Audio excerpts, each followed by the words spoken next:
Ya buat masang hinganya paling posisinya kayak gini ya. Tuh kita udah bikin tanda juga ya. Tuh.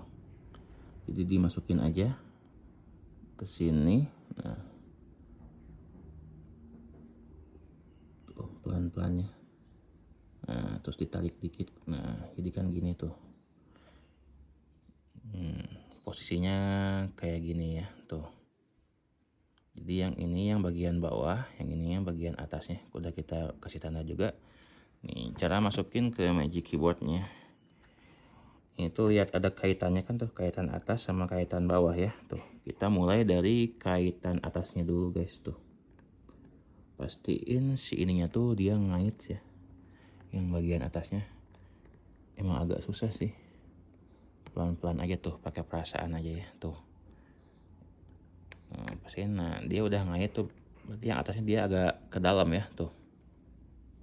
Nah, terus kita tekan aja yang bagian bawahnya ya. Ini juga sama ada kaitannya tuh.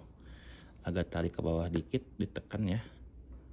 Tuh, tuh masuk satu.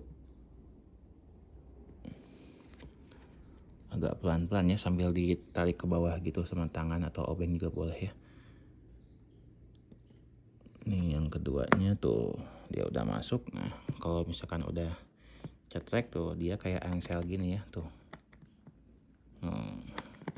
Sekarang tinggal dimasukin aja hurufnya. Hurufnya juga dia kayak ada kaitannya juga ya guys ya. Tuh.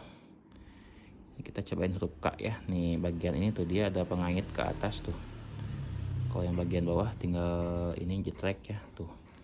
Jadi yang pertama kita masukin dulu yang bagian atasnya ya. Tuh di ini. Nah, jadi kayak masukin gitu tuh. Nah, kayak set. Nah, gitu. Tuh.